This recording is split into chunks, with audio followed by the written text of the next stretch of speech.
बहुत समय पहले की बात है। एक छोटे से गांव में माधव और उसका परिवार रहता था। माधव की बीवी शीला घर पर रहती है और घर का काम किया करती थी। माधव और शीला का एक 10 साल का बेटा भी था। माधव और उसका परिवार बहुत ही गरीबी से गुजर रहे थे। माधव टोकरी बनाने का काम किया करता था, पर उसका काम ढंग से नहीं चल रहा था। पूरा दिन मेहनत करने के बाद उसकी इक्का दुक्का टोकरी ही बिक पाती थी। एक दिन की बात है, जब माधव बाजार में टोकरी बेचने जाता है। वहाँ पर कुछ और दुकानदार भी होते हैं, जिसमें एक दुकानदार माधव से बोलता है, अरे माधव, क्या हुआ? आज भी कोई टोकरी नहीं बिकी क्या?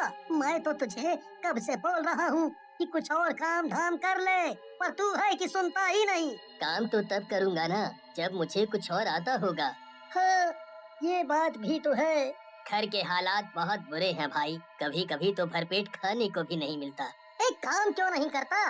पास के तालाब से जाकर मछलियाँ पकड़ना क्यों नहीं शुरू कर देता? हैं? तेरे पास टोकरी भी है, तुझे जाल भी खरीदने की जरूरत नहीं है। अगर बिकी तो सही, वरना अपना और अपने परिवार का पेट तो भर ही सकते हो।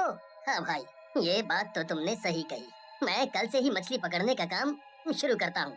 हाँ, पर एक बात का ध्यान रखियो कि गांव के तालाब पर मछली पकड़ने मत जाइयो, क्योंकि कोई भी मछुआरा वहाँ तुझे मछली पकड़ने नहीं देगा। गांव के बाहर निकलते ही जो तालाब है, वहीं जाकर मछली पकड़ना।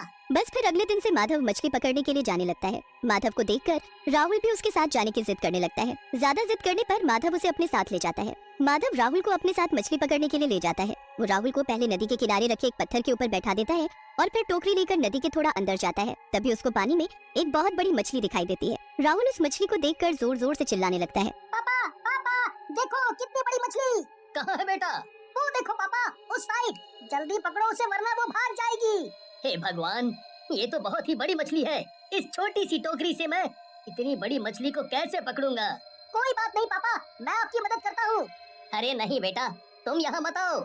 माधव राहुल को बहुत मना करता है, पर राहुल नहीं मानता और वो अपने पापा की मदद करने के लिए पानी में आ जाता है। अचानक से मछली और राहुल दोनों गायब हो जाते हैं।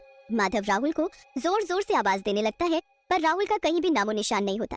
माधव ढूंढते ढूंढते काफी आगे चला जाता है और फिर थक कर घर वापस आ जाता है। माधव की बीवी शीला माधव को रोते हुए देखती है तो उससे पूछती है कि उसे क्या हुआ। जब माधव बताता है कि राहुल गायब है, तो उसकी बीवी की भी हालत खराब हो जाती है। वो दोनों मिलकर पूरे गांव में राहुल को ढूंढते हैं, पर वो उनको कहीं नहीं मिलता। आखिरकार वो हार कर अपने घर वापस आ जाते हैं। अब कुछ दिन तक तो माधव और शीला घर में ही अकेले उदास पड़े रहते हैं, पर रोज उनको किसी न किसी के गायब होने की खबर सुनने को मिलती है। एक दिन माधव शीला से बोलता है, राहुल के बाद रोज कोई ना कोई उस नदी के पास से गायब हो रहा है। पता नहीं क्या बात है, आखिर सब गायब क्यों हो रहे हैं? हाँ, पड़ोस वाली चाची भी बता रही थी कि पास के गांव के कुछ लोग हैं जो लापता हैं। क्या कर सकते हैं, पर जो भी है, कल से मुझे फिर से वहीं उसी जगह मछली पकड़ने जाना पड़ेगा। हमें अपना पेट भी तो भरना है, और क्या पता राहुल का भी कुछ पता चल जाए। हाँ जी, ये तो आपने सही कहा। अगले दिन बस फिर माधव मछली पकड़ने निकल जाता है। उसे उस दिन किनारे पर एक भी मछली हाथ नहीं लगती, इसलिए वो थोड़ा और आगे निकल जाता है और दूसरे किनारे पर मछली पकड़ने चला जाता है। माधव इतना थक चुका होता है कि वो एक पेड़ के नीचे बैठ जाता है। फिर अचानक उसकी नजर दूर झाड़ियों में जाती है, जहाँ पर राहुल के कपड़े पड़े होते हैं।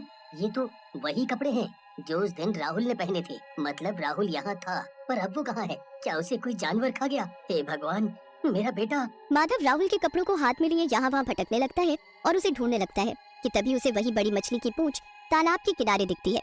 पहले तो माधव बहुत डर जाता है, पर फिर वो धीरे धीरे आगे बढ़ता है और जाकर देखता है। माधव जब उस मछली को देखता है तो उसके होश उड़ जाते हैं। वो कोई मामूली मछली नहीं, बल्कि बहुत ही बड़ी भूतिया मछली होती है। उसकी शक्ल बाकी मछलियों जैसी बिल्कुल भी नहीं होती, बल्कि भूत जैसी होती है।